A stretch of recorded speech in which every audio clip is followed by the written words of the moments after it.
Hi there, this is another lesson from Powerhouse Piano, and this is Ian Hodge with lesson number 15 in our level 1 series, and there's just 3 pieces in today's lesson, but they are going to represent a real challenge to your child. Download the music from our website. Now watch this. See how my left hand is sitting over the top of my right hand and it plays a note above. The right hand plays and then it plays a note below. So your left hand is going to be crisscrossing over the top of your right hand. That's going to represent a challenge for your child. They won't be able to take it quite this fast in their learning stages. So what you need to do is just work your child slowly through these notes. Now you'll see really that the right hand pretty much stays on the same note until right at the end of the second line. So it's the left hand that's just going to play a different note. So that's not going to be too hard.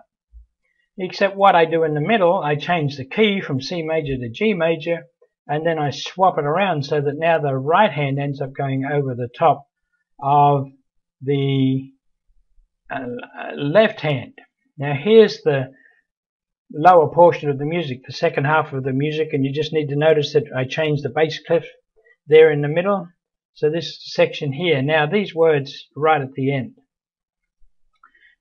DS al fine, it's not fine, it's al fine. It means go back to the beginning and to the word fine, which means finish. That's Italian. Dal segno al fine. And there's the sign right at the beginning. And there's the word fine right, or fine rather, right in the middle of the music. So we start at the beginning, go right down to the end of the page, come back to the beginning of the page and finish there in the middle.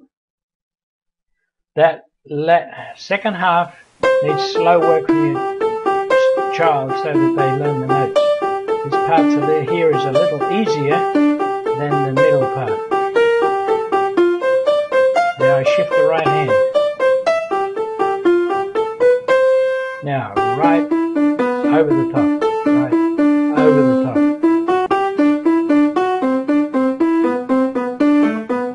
That's just a matter of reading the notes. Then back to the beginning.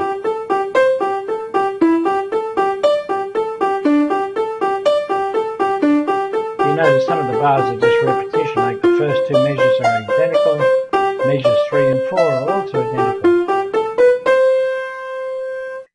And that was back to the beginning and down to the fine part where we finished. That's how easy it is. Have your child. That's a fun piece for them to play.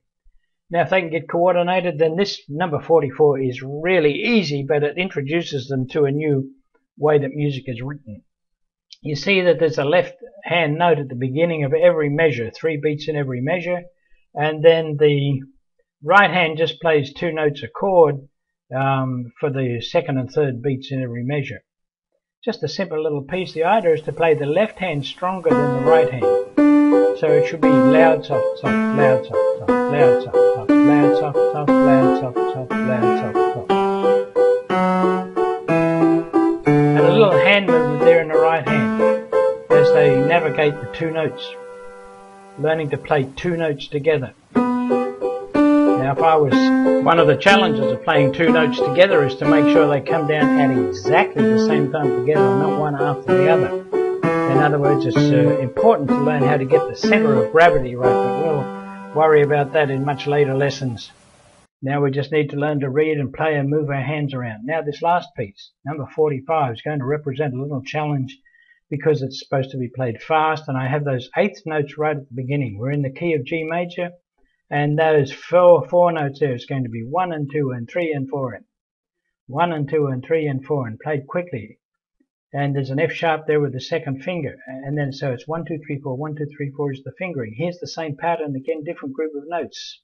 1, 2, 3, 4, 1, 2, 3, 4. You'll be surprised how challenging this can be, especially for younger students who are still struggling with muscle coordination. Here we have just one little challenge, especially for smaller hands. It's got to stretch from the A up to the F sharp. Well, it doesn't have to stretch, but you just got to be careful and make sure the fingering is correct. Otherwise, they'll have trouble playing that little section.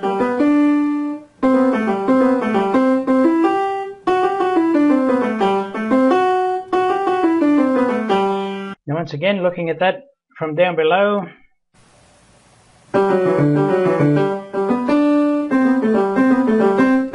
Interchanging of the hands again. We're looking for repetition, we're looking for a little speed. You're looking for those fingers flowing nicely and nice clean notes.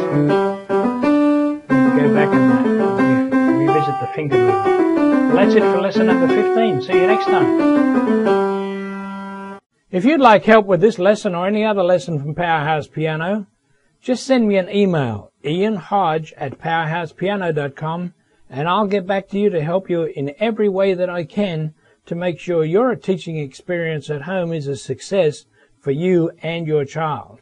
And if you're looking for more teaching materials on Powerhouse Piano, go to our website, powerhousepiano.com, and there you'll find resources that can help you teach your child the piano at home successfully.